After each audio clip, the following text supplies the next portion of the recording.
name is Safia Juko. I'm currently the chairperson of the Equal Opportunities Commission. I've been in Parliament for 15 years as National Member of Parliament representing persons with disabilities. But before that, I was a councillor at Kampala City Council representing persons with disabilities. Of course, when the Constitution of Uganda in 1995 was promulgated, it came with affirmative action provisions for women, persons with disabilities, youth, old people, ethnic minorities, those in hard-to-reach areas, and other marginalized persons. Even other laws like the Local Government Act, they came with pro-marginalized person provisions. And one of the provisions was providing for their representation at the local government councils and also in the national parliament.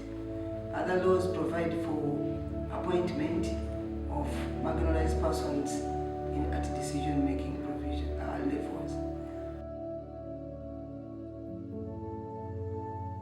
Why I came up with the idea of the Certificate of Gender and Equity Compliance.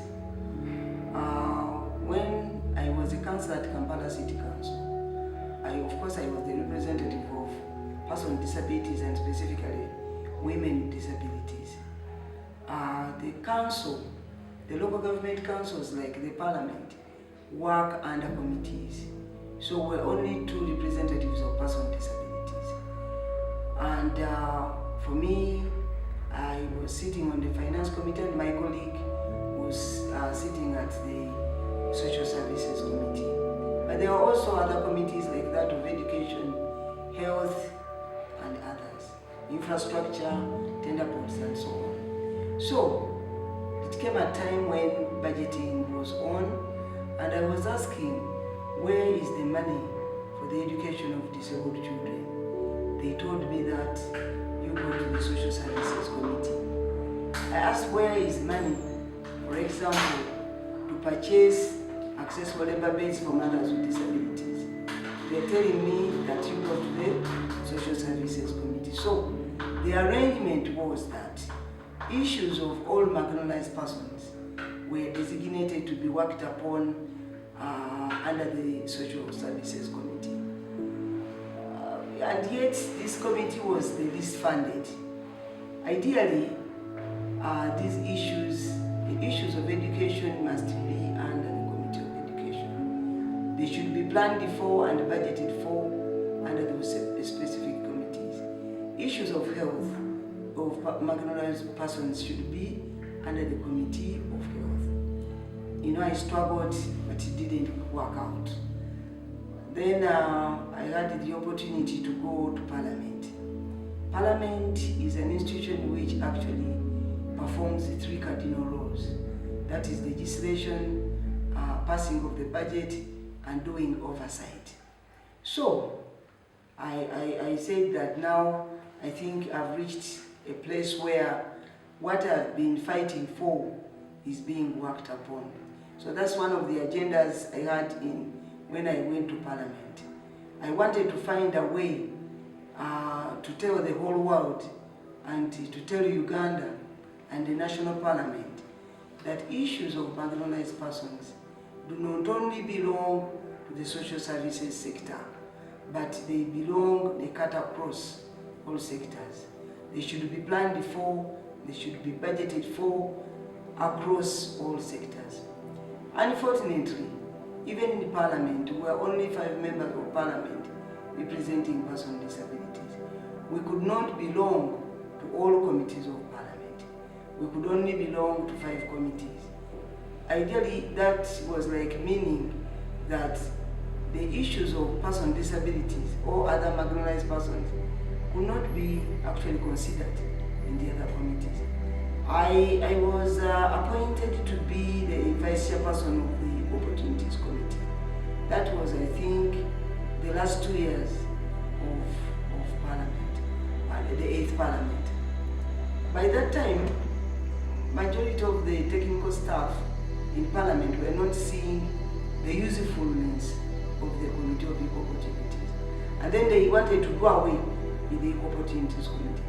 But that was a very terrible and critical time for me, because I was given that responsibility of being the vice chairperson, and it was about time to go back to ask for the vote.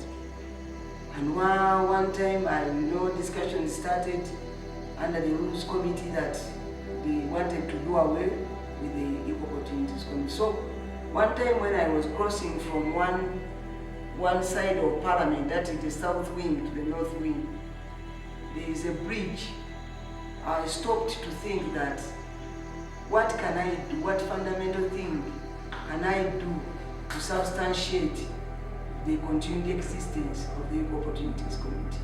I thought that because one of the mandate of the committee was to ensure that all work done by Parliament had to observe the principles of equality, non-discrimination, equalization of opportunities, affirmative action, and so on.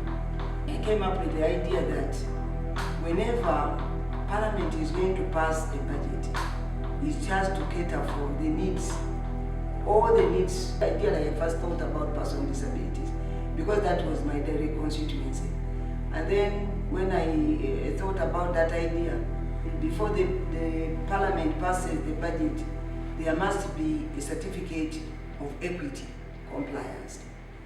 I thought of amending the rules of procedure, but when I went to the Speaker of Parliament, he told me that the amendment I was proposing to bring was so substantive that it had to go for amending a substantive law.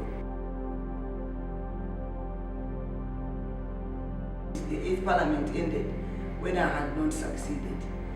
But when I was fortunate that I was re-elected in the 9th Parliament, I continued with my struggle. That time, the then Deputy Speaker in the 8th Parliament became the Speaker of Parliament in the 9th Parliament. She's a woman, the renowned Right Honorable Rebecca Kadaga. I went to her and said that, and I proposed my idea of the certificate of gender, the certificate of equity compliance. Then she asked me that, how come that you have similar thinking like me? I have always been thinking about how to operationalize the provisions in the UN Convention on elimination of all forms of discrimination against women. And she was also thinking about something like a certificate of gender compliance. She advised me that, of course she didn't have a lot of time, she advised me to go to the legal department to work with them to draft those kind of ideas around the certificate of gender and equity compliance. We combined the ideas we agreed with the Right Honorable Kadaga, and let us call it now the certificate of gender and equity compliance. Having actually mooted the idea, then we were asking ourselves, which law are we going to put these provisions to provide for the certificate of gender and equity compliance in Uganda's budgeting process?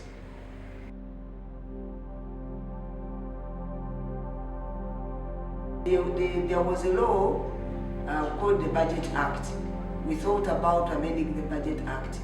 By that time, members of Parliament felt that there shouldn't be an amendment to the Budget Act. But fortunately, there came proposals to enact another law, the Public Finance Management Act. Of course, I was working with the Department of Budget in Parliament, and they quickly advised me that my ideas could best be I successfully got those provisions in the Public Finance Management Act of 2015. The provision is that the planning and budgeting of Uganda must take into consideration the concerns of marginalized persons like persons with disabilities, women, young people, old people, and others. And that Parliament should not pass a budget without having a certificate of gender and equity compliance. And one of the regulations to operationalize the Public Finance Management Act of 2015 are the Treasury Instructions of 2017. They actually outlined very well what should be done to actually realize gender and equity sensitivity in Uganda's budgeting process. But also there came a question who to issue the certificate of gender and equity compliance. We agreed that it should be the Equal Opportunities Commission to do the assessment for gender and equity compliance and to advise the Ministry of Gender to issue the certificate of gender and equity compliance. You know, God is good. I left Parliament, but then His Excellency, the President of Uganda, appointed me to be the chairperson of the Equal Opportunities Commission. So I'm furthering my ideas in the Equal Opportunities Commission.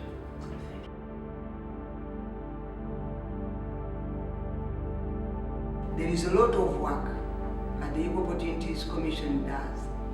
First of all, some people, maybe accounting officers, may not understand what are the gender and equity issues.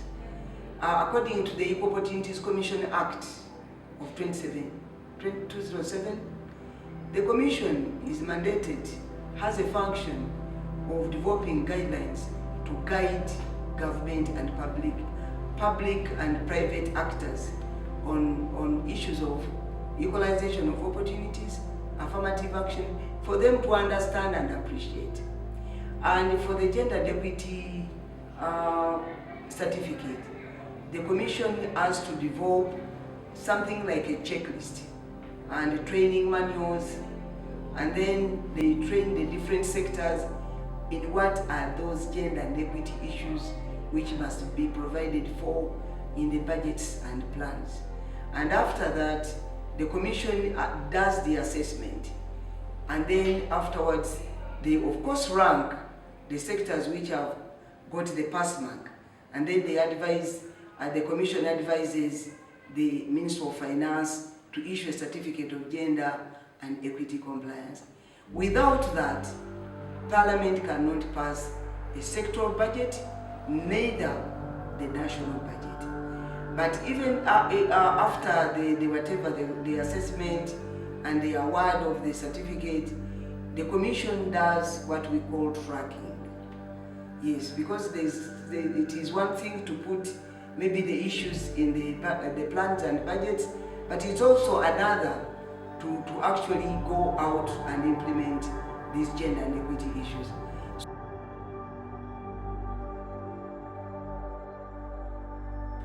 But as I speak now, the issue of gender and equity budgeting is highly appreciated. It is highly appreciated, and most of the sectors are being mindful, because when people heard that I'm the one who is now chairing the commission, and I'm actually the innovator of the certificate of gender and equity compliance, you know, the passion I have for these issues, and maybe how hard I'm going to be on them to have their plans and budgets gender and equity sensitive. So sectors are teaming up with the Equal Opportunities Commission, and we are actually agreeing that we are going to work together, because we are all working for Ugandans.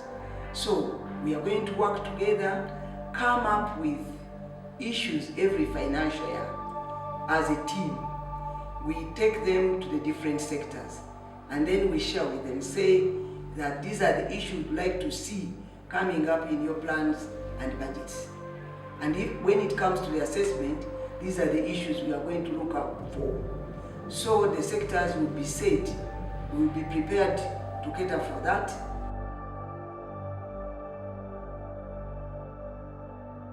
Among the challenges, issues, when you talk about issues of gender and equity, these are issues which lie in the details.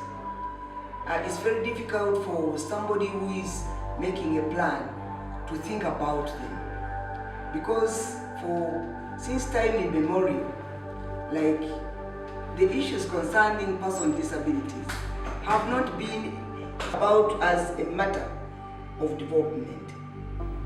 One of the major challenges we have found is that to the development actors who are generally maybe are not persons with disabilities, or they have not experienced any marginalization, issues of marginalized persons generally lie in the details. It takes somebody, a planner or somebody doing a budget, to do some extra thinking, maybe to think about like what does it mean, like providing disability responsive scholastic materials to enable a child with a disability to learn. People don't think about that. When I had just finished university, because of the problems I went through, the first research I did was research on education status of children with disabilities. One of the schools I went to was Ouganda SS, which actually was training blind children. I didn't find any book in Braille. The only books which were in Braille were Bibles, and they had been eaten by ants. But nobody thought about providing, for example, computers with software which is responsive to the needs of a blind child.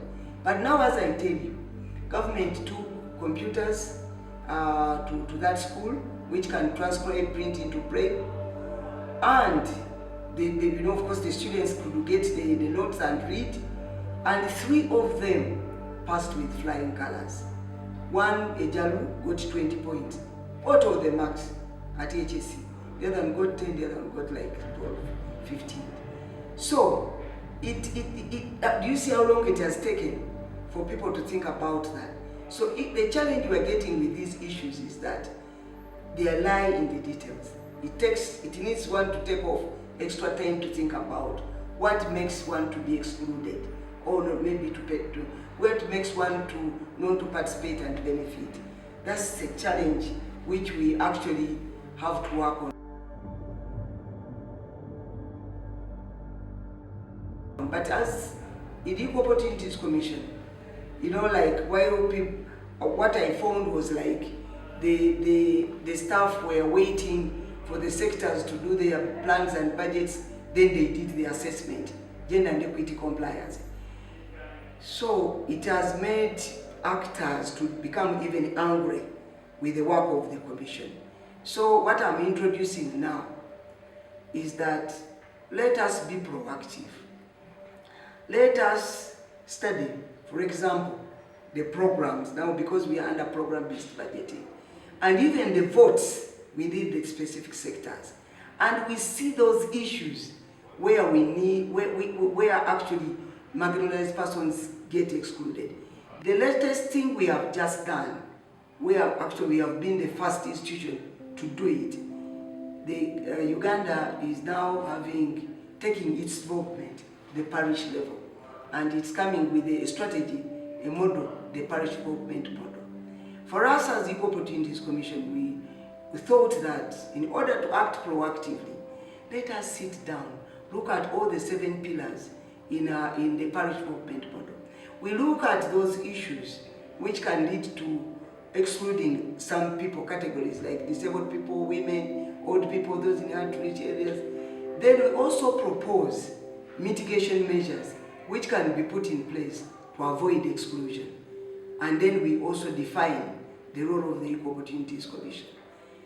We have been the first institution in Uganda to come up with these guidelines. We call it the Guide to Integrating Equal Opportunities, Affirmative Action, Gender and Equity Concerns in the Parish Development Model. And I think if it is followed, the program could be like 100% success, because everybody will participate, everybody will benefit. So that's how we, like working with the people, getting their concerns, sharing them early enough in the budgeting process, in the planning process, so that they can be included in the sector budgets. Of course, we have the global agenda, the 2030 agenda. We have the African agenda. All those agendas and the national agendas will never be achieved if the issues we are talking about of gender and equity nature are excluded from the plans and